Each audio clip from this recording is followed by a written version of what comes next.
Baik Bapak Ibu Saudara yang kekasih di dalam Tuhan, kita mau siapkan hati kita, pikiran kita untuk menerima kebenaran firman Tuhan.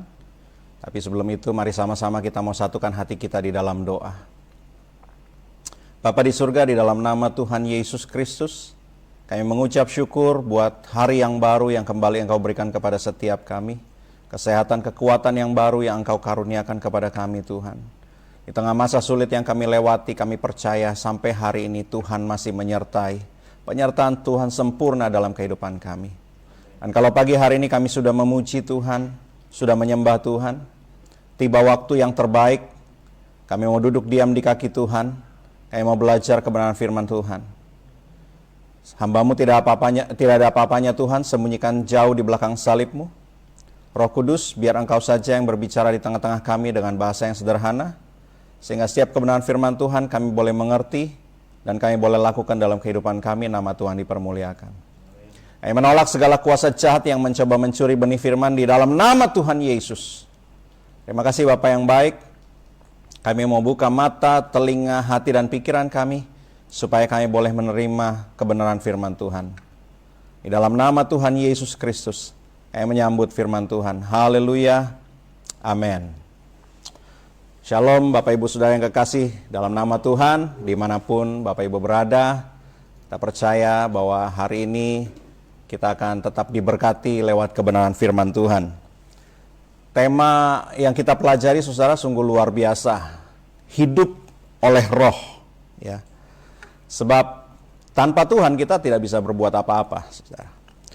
Nah, apa sebetulnya yang dimaksud dengan kita hidup oleh roh? Kita sering sekali mendengar istilah ini. Pagi hari ini kita akan baca dulu satu ayat firman Tuhan dalam kitab Galatia.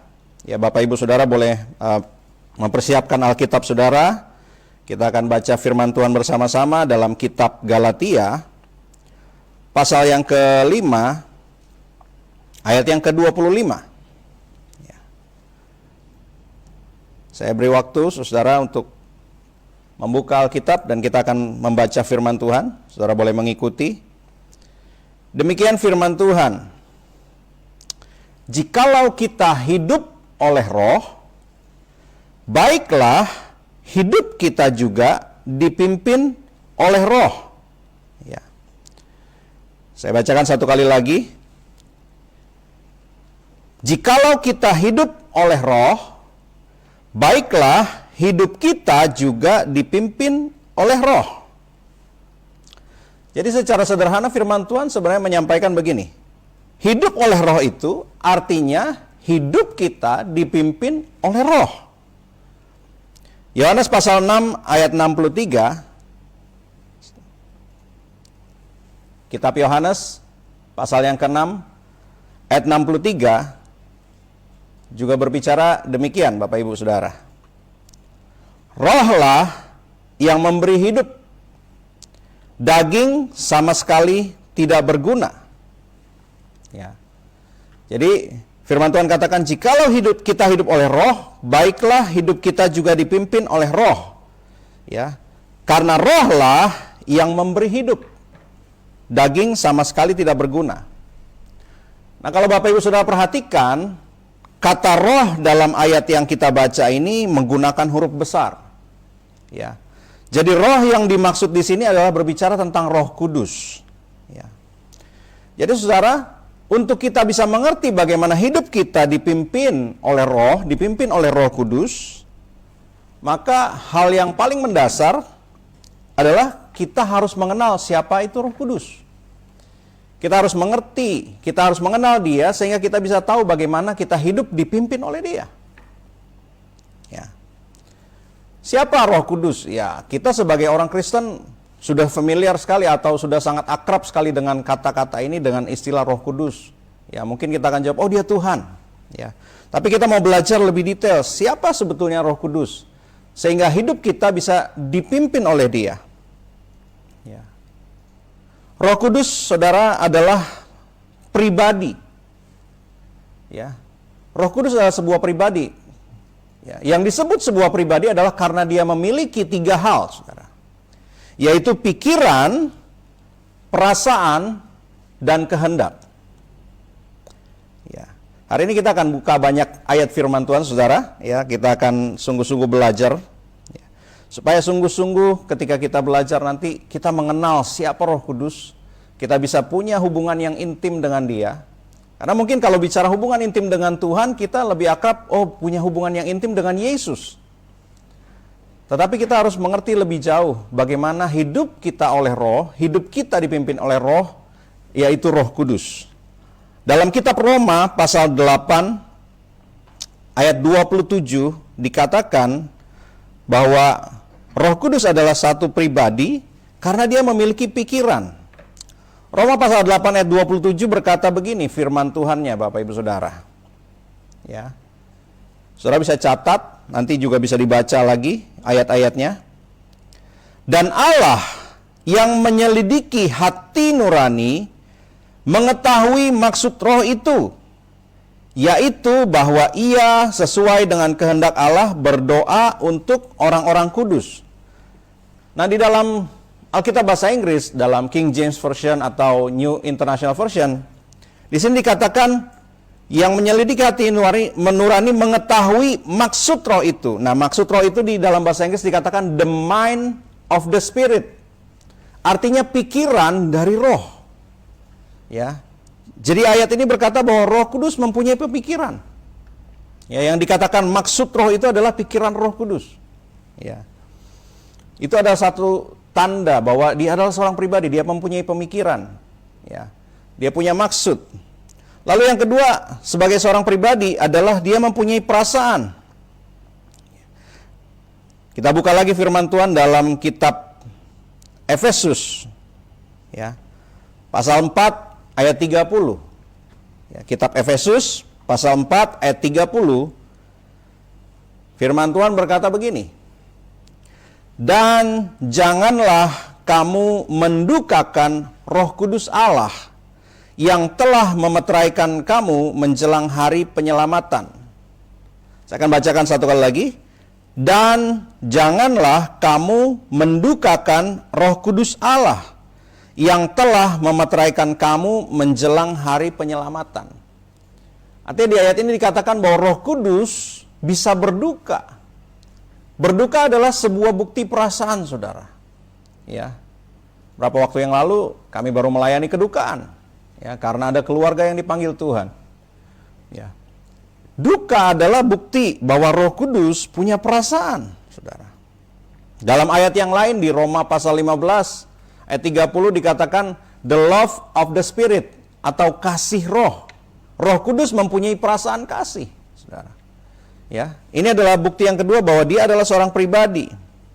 Lalu yang ketiga, bukti bahwa Roh Kudus adalah seorang pribadi, dia memiliki kehendak. Kita buka lagi firman Tuhan dalam 1 Korintus pasal yang ke-12 ayat yang ke-11, saudara. Ya. Saudara buka 1 Korintus pasal 12 ayat yang ke-11.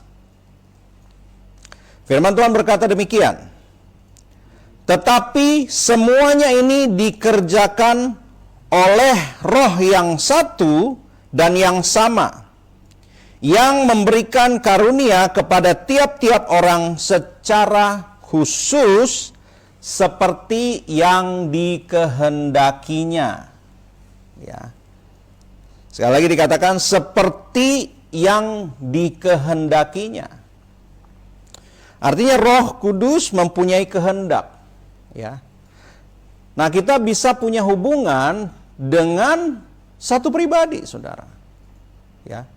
Kalau kita tidak mengenal Roh Kudus sebagai pribadi, karena ada orang yang mengenal Roh Kudus hanya sebagai kuasa. Ada orang yang menganggap Roh Kudus itu hanya seperti sebuah power saja. Ya, tapi Roh Kudus bukan hanya sekedar sebuah kuasa. Roh Kudus adalah suatu pribadi. Dia adalah pribadi Allah. Dia punya pikiran, dia punya perasaan, dia punya kehendak. Oleh karena itu kita bisa punya hubungan yang intim dengan dia. Ya, kita bisa mendengar suaranya, kita bisa berbicara kepada dia. Ya, supaya hidup kita bisa dipimpin oleh Roh, kita harus sungguh-sungguh mengenal siapakah Roh Kudus itu. Ya, Roh Kudus bukan hanya kuasa. Banyak orang berpikir, oh, Roh Kudus itu ketika kita diberikan kuasa untuk melakukan mujizat, untuk melakukan banyak hal. Roh Kudus adalah pribadi Allah. Ya. Roh Kudus adalah Allah. Ya. Firman Tuhan dalam 2 Korintus pasal 3 ayat 17. 2 Korintus pasal 3 ayat 17 dikatakan begini firman Tuhan. Sebab Tuhan adalah roh. Dan di mana ada roh Allah, di situ ada kemerdekaan. Ya. Saya tekankan firman Tuhan ini bagian awal dikatakan sebab Tuhan adalah roh. Di mana ada roh Allah. Roh Kudus adalah Allah. Ya. Dia adalah Tuhan. Tuhan adalah roh. Lalu dikatakan juga dalam kitab Kejadian, pasal yang pertama ayat yang kedua dikatakan bahwa ketika Tuhan menciptakan langit, bumi dan isinya, dikatakan pada saat itu bumi belum berbentuk dan kosong. Tapi Alkitab mencatat, roh Allah, Roh Kudus, dia melayang-layang. Artinya apa? Dia ada pada saat penciptaan, saudara. Lalu dalam kitab Roma pasal 8 ayat yang kedua juga dikatakan demikian. Roh yang memberi hidup telah memerdekakan kamu dalam Kristus dari hukum dosa dan hukum maut. Perhatikan baik-baik. Roh, ya, roh di sini bisa Roh Kudus yang memberi hidup. Ya. Dalam Yohanes pasal 6 ayat 63 yang tadi kita sudah baca, dikatakan begini, ya. Rohlah yang memberi hidup. Daging sama sekali tidak berguna. Roh Kudus adalah roh yang memberi roh kehidupan yang memberi hidup. Dan yang bisa memberi hidup adalah Allah sendiri, saudara. Maka kita harus kenal siapa Roh Kudus sehingga hidup kita bisa sungguh-sungguh dipimpin oleh Dia.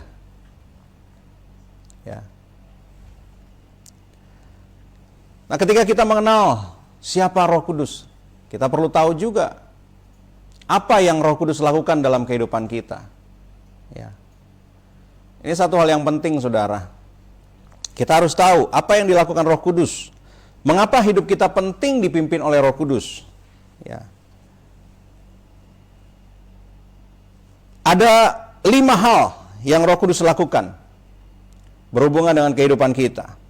Ketika Yesus naik ke surga, dia mengutus Roh Kudus, dia menyampaikan hal-hal ini. Apa yang akan Roh Kudus lakukan dalam kehidupan kita? Yang pertama dikatakan Roh Kudus akan mengajar. Apa yang diajarkan Roh Kudus? Segala sesuatu yang Yesus katakan. Ya. Saudara bisa baca dalam Yohanes pasal 14 ayat 26, saudara boleh catat. Karena kalau semua ayatnya dibaca akan cukup panjang, karena ini khotbah pengajaran, saudara. Roh Kudus akan mengajar kita. Apa yang Yesus katakan, artinya Roh Kudus yang akan mengajarkan kebenaran dalam firman Tuhan, yang kita baca dan renungkan.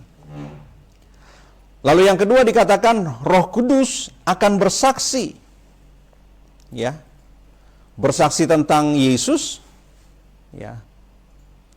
Dia yang akan sungguh-sungguh membukakan kepada kita siapa Yesus dalam kehidupan kita. Ya. Lalu dikatakan yang ketiga, Roh Kudus akan menginsafkan. Roh Kudus yang akan selalu berbicara mengingatkan kepada kita tentang keadaan kehidupan kita. Ya. Kita masih manusia yang hidup di dalam dunia.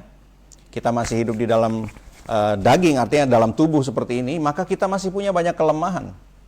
Mungkin kadang-kadang kita melakukan hal-hal yang mendukakan hati Tuhan. Artinya mungkin kita jatuh dalam dosa.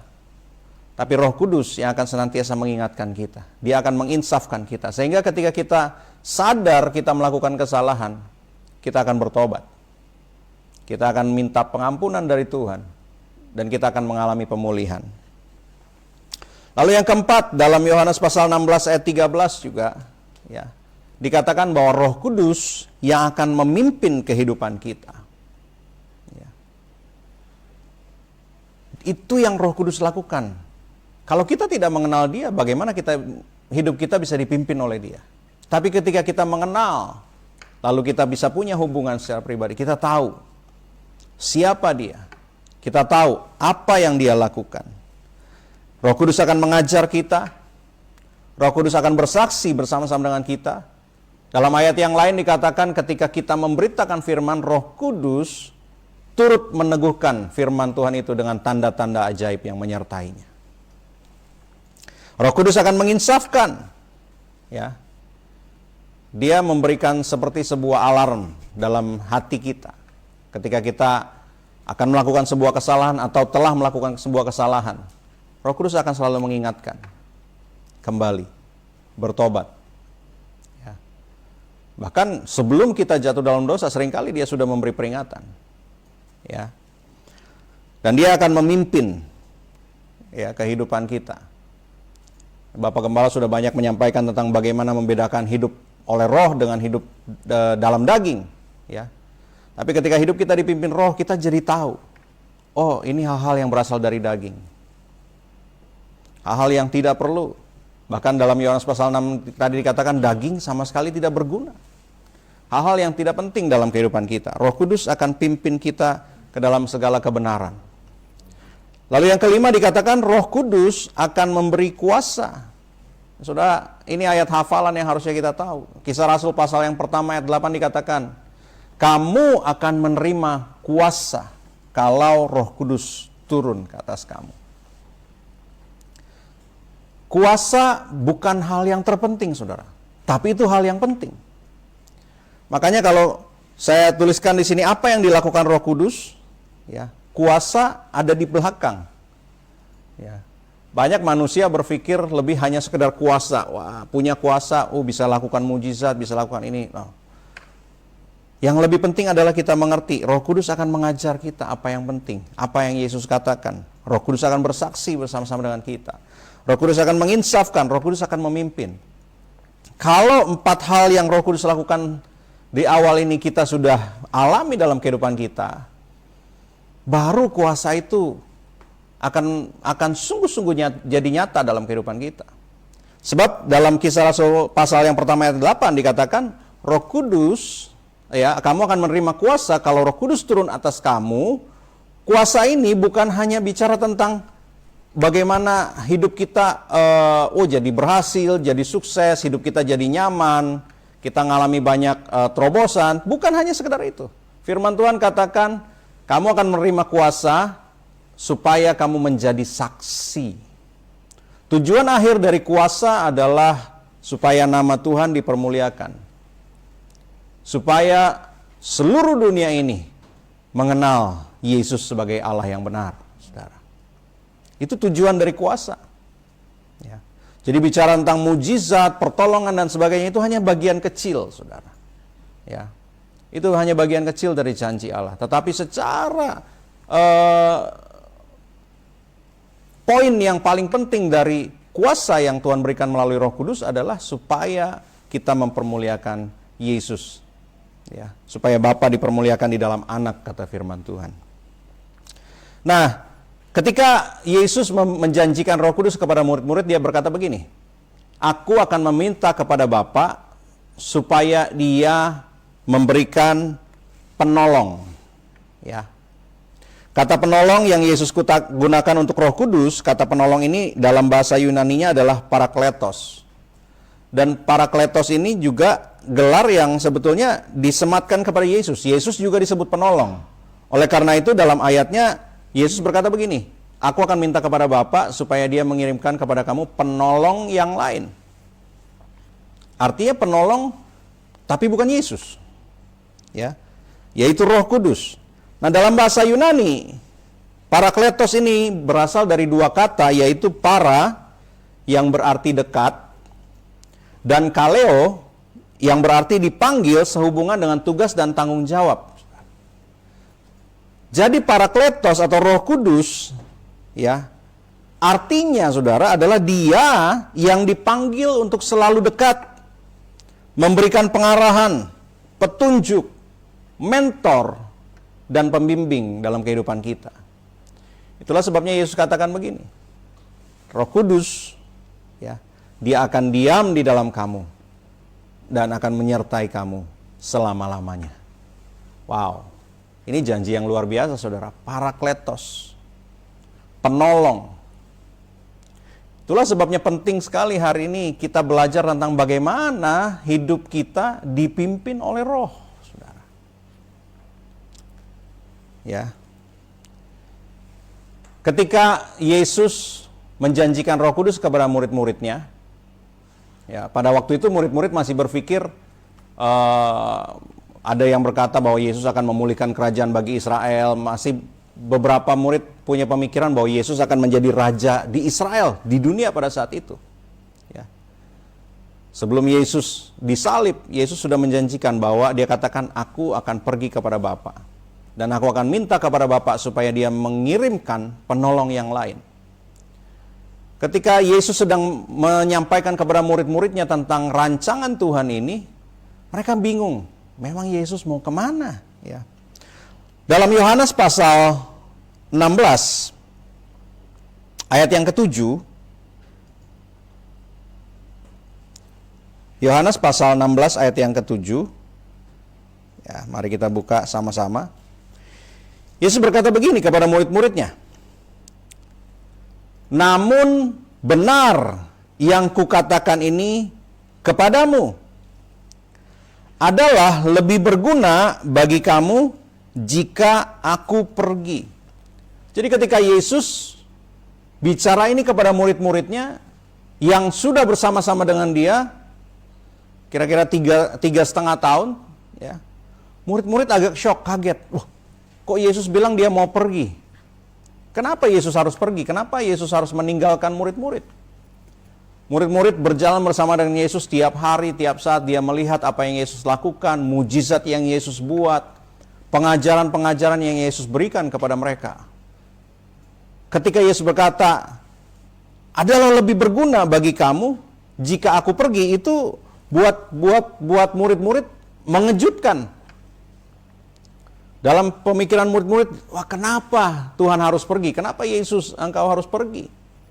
Lalu Yesus katakan begini, sebab jikalau aku tidak pergi, penghibur itu tidak akan datang kepadamu. Tetapi jikalau aku pergi, aku akan mengutus dia kepadamu. Dalam Yohanes pasal 16 ayat 7 tadi. Yesus katakan, benar yang kukatakan ini kepadamu. Wow. Dia menekankan kepada murid-murid, ini kebenaran. Kamu harus tahu. Lebih berguna bagi kamu, ya. Kata kamu di sini bukan hanya murid-murid pada saat itu, tetapi buat kita juga yang menyadari bahwa kita adalah murid Yesus. Lebih berguna bagi kamu jika aku pergi. Pergi di sini artinya Yesus kembali ke surga. Sebab kalau Yesus tidak kembali ke surga, ya, sekalipun Yesus itu adalah Allah, tapi Yesus juga pada saat itu 100% manusia. Sehingga dia dibatasi oleh kemanusiaannya, saudara. Yohanes pasal 14 ayat 16 juga Yesus berkata, aku akan minta kepada Bapa, ya, dan ia akan memberikan kepadamu seorang penolong yang lain, ya, Parakletos tadi, saudara, supaya ia menyertai kamu selama-lamanya. Murid-murid terkejut ketika Yesus berkata, aku harus pergi. Lebih berguna bagi kamu jika aku pergi. Ya. Murid-murid syok, kaget, tapi Yesus menjelaskan, lebih baik aku pergi. Sebab dalam keadaan kemanusiaan Yesus, ya, Yesus adalah Allah yang berinkarnasi menjadi manusia, sehingga saat itu ia adalah 100% manusia. Dalam Filipi pasal yang kedua, ayat 6 sampai 7, firman Tuhan katakan bahwa yang sekalipun dalam rupa Allah, ya, tidak menganggap kesetaraan dengan Allah itu sebagai milik yang harus dipertahankan, melainkan telah mengosongkan dirinya jadi manusia, saudara. Dan sebagai manusia, dia telah taat sampai mati. Ya. Dalam kemanusiaannya, Yesus dibatasi oleh ruang dan waktu. Artinya, ya, Memang Yesus bisa menggunakan atribut kealahannya sewaktu-waktu. Ya. Makanya dalam pelayanan Yesus selama dia ada di dunia 3,5 tahun, dia lakukan banyak mujizat. Dia berjalan di atas air. Ya. Tetapi dalam kemanusiaannya, Yesus tidak bisa melakukan segala sesuatu di seluruh dunia dalam saat yang bersamaan. Karena dia dibatasi dengan kemanusiaannya, saudara. Oleh karena itu Yesus berkata kepada murid-murid, benar yang kukatakan kepadamu adalah lebih berguna jika aku pergi, sehingga penghibur, penolong yang lain itu, yaitu Roh Kudus, dia akan datang. Dan Roh Kudus telah datang. Dan dikatakan, dia akan menyertai kita selama-lamanya. Ya. Roh Kudus, dia tidak terbatas. Ya.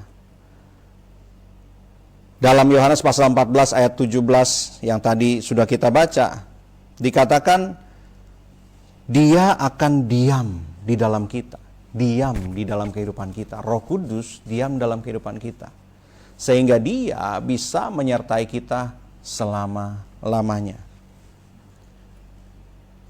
Bagaimana hidup kita bisa dipimpin oleh Roh Kudus? Nah, kita mesti mengerti bahwa saat ini Roh Kudus ada dalam kehidupan kita.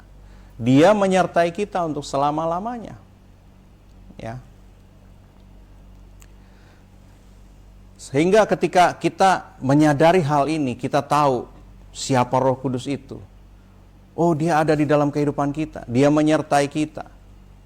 Bagaimana kita bisa sungguh-sungguh mengalami kehidupan yang dipimpin oleh Roh, sehingga hidup kita akan menjadi maksimal, sehingga Tuhan akan membawa kehidupan kita betul-betul tiap saat bertumbuh, ya. Seperti firman Tuhan katakan, kita harus menjadi dewasa, ya, dalam pengenalan yang penuh, ya, kepada tentang Yesus Kristus. Yohanes pasal 14 ayat 12 sampai 13. Ya, ini ayat terakhir, saudara. Sehingga kalau kita mau belajar lebih dalam lagi tentang Roh Kudus, saya baru-baru ini dengan Mission Katalis Internasional kami sedang menyusun sebuah pelajaran, ya, karena ketika kami dalam misi mengajar bagaimana menyelesaikan amanat agung, ada satu poin yang sepertinya kurang lengkap ketika kita belajar. Bagaimana strategi, metode untuk menginjil, ya. Tapi ada satu poin yang sangat penting, bahwa semua strategi, semua metode apapun hanya bisa berhasil kalau Roh Kudus bekerja. Maka kami lagi buat sebuah pelajaran tentang Roh Kudus. Ada 3 bagian. Nah, hari ini yang saya bisa share kepada saudara adalah tentang mengenal Roh Kudus, ya. Mungkin nanti lain waktu saya bisa sampaikan tentang bagaimana hidup kita mengalami kepenuhan Roh terus-menerus. Dan lalu bagaimana ketika hidup kita mengalami kepenuhan Roh yang terus-menerus, kita bisa menyelesaikan amanat agung Yesus. Yohanes pasal 14 ayat 12 sampai 13. Ini firman Tuhan luar biasa sekali, saudara. Mari sama-sama kita buka. Yohanes pasal 14 ayat 12 sampai 13. Yesus berkata begini, saudara. Aku berkata kepadamu, sesungguhnya barang siapa percaya kepadaku, ia akan melakukan juga pekerjaan-pekerjaan yang aku lakukan. Bahkan pekerjaan-pekerjaan yang lebih besar daripada itu, sebab aku pergi kepada Bapa. Dan apa juga yang kamu minta dalam namaku, aku akan melakukannya, supaya Bapa dipermuliakan di dalam Anak. Saudara perhatikan baik-baik. Yesus berkata begini, sesungguhnya barang siapa percaya kepadaku, percaya kepada Yesus, dia akan melakukan juga pekerjaan-pekerjaan yang Yesus lakukan. Bahkan pekerjaan-pekerjaan yang lebih besar daripada itu. Wow, saudara bayangkan nggak apa yang Yesus katakan? Yesus katakan begini, barang siapa percaya kepadaku. dia akan lakukan pekerjaan-pekerjaan yang aku lakukan. Yesus yang bilang. Artinya apa yang Yesus lakukan? Saudara perhatikan, Alkitab mencatat Yesus mengubah air menjadi anggur. Yesus menyembuhkan orang buta. Yesus menyembuhkan orang lumpuh. Ya, Yesus menyembuhkan orang sakit kusta. Yesus menghidupkan orang mati. Yesus berjalan di atas air. Yesus memberkati roti untuk memberi makan 5.000 orang, saudara. Wow, semua yang Yesus lakukan itu dahsyat, saudara. Yesus katakan begini, kamu yang percaya kepadaku juga akan melakukan apa yang aku lakukan, kata Yesus. Bukan hanya sama seperti apa yang Yesus lakukan, bahkan Yesus katakan begini, bahkan pekerjaan-pekerjaan yang lebih besar daripada itu. Saudara, ketika merenungkan pekerjaan yang lebih besar, bukan hanya sekedar bicara mujizat, saudara, bukan. Tapi pekerjaan yang jauh lebih besar yang Yesus katakan adalah menjadikan segala bangsa murid Yesus.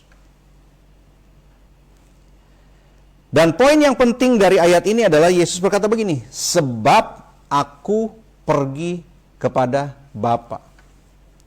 Bagaimana kita bisa melakukan pekerjaan yang Yesus lakukan bahkan yang lebih besar? Yesus katakan begini, sebab aku pergi kepada Bapa.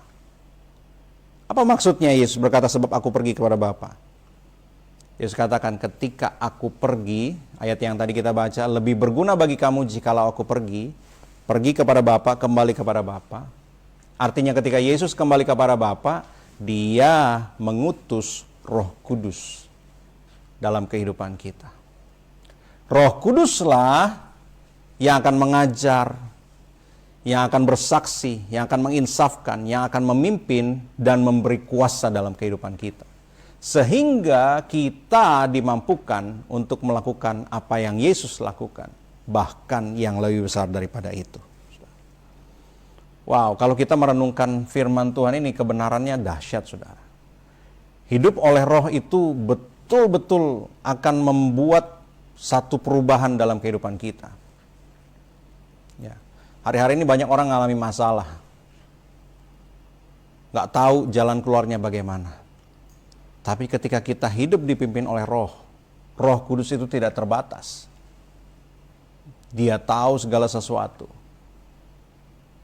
Dan dia punya kuasa, saudara. Ya. Saya akan menutup firman Tuhan pagi hari ini saya katakan dengan satu kalimat ini.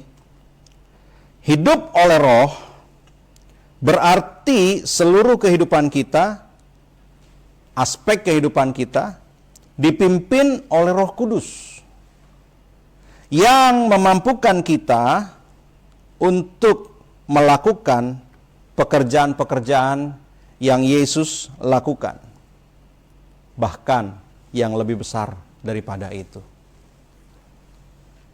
Dengan tujuan akhir, saudara, di ayat yang ke-13 tadi, Yohanes 14 ayat 13 dikatakan begini, supaya Bapa dipermuliakan di dalam Anak.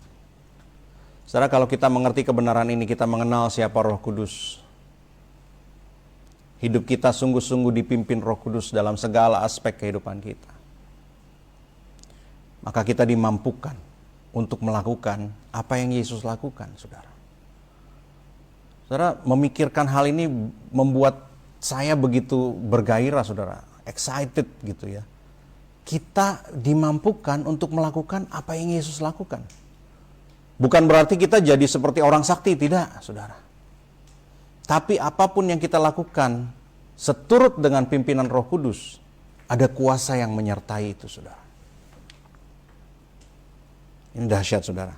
Tapi tujuan akhirnya dikatakan, supaya Bapa dipermuliakan di dalam Anak, di dalam nama Tuhan Yesus Kristus. Ya, pagi hari ini, saudara, saya berharap kebenaran firman Tuhan sungguh-sungguh membekali kita. Kita bukan hanya akrab dengan istilah Roh Kudus, hidup oleh Roh, tapi kita sungguh-sungguh mengerti. Kita mengenal Roh Kudus secara pribadi, sebab Dia adalah bagian, ya, Dia adalah Allah yang memiliki pribadi, di mana kita bisa punya hubungan yang intim dengan Dia. Ya, kemarin-kemarin kita belajar bagaimana punya hubungan dengan Yesus. Ya, karena Kita lebih mudah membayangkan Yesus karena Yesus adalah pribadi Allah yang menjadi manusia. Kita tahu gambar Yesus seperti apa, kita melihat ada banyak ilustrasi gambar Yesus seperti manusia. Tapi Roh Kudus adalah roh, tapi dia juga adalah pribadi, sehingga kita bisa punya hubungan pribadi dengan dia. Dan kalau kita mengenal dia, kita punya hubungan pribadi dengan dia, maka hidup kita bisa sungguh-sungguh dipimpin oleh dia. Dan ketika kita dipimpin oleh roh, dia akan memampukan kita untuk melakukan hal-hal yang luar biasa. Kita hanya orang biasa, saudara. Tapi ketika hidup kita dipimpin oleh roh, dia yang akan memampukan kita melakukan hal-hal yang luar biasa. Supaya Bapa dipermuliakan. Amin buat firman Tuhan pagi hari ini, saudara. Mari kita mau satukan hati kita mau berdoa untuk kebenaran firman Tuhan. Bapa di surga, di dalam nama Tuhan Yesus, kami bersyukur untuk kebenaran firman-Mu pagi hari ini. Mengajar kami untuk sungguh-sungguh mengenal Roh Kudus, pribadi Allah yang diam di dalam kami, yang menyertai kehidupan kami sampai selama-lamanya.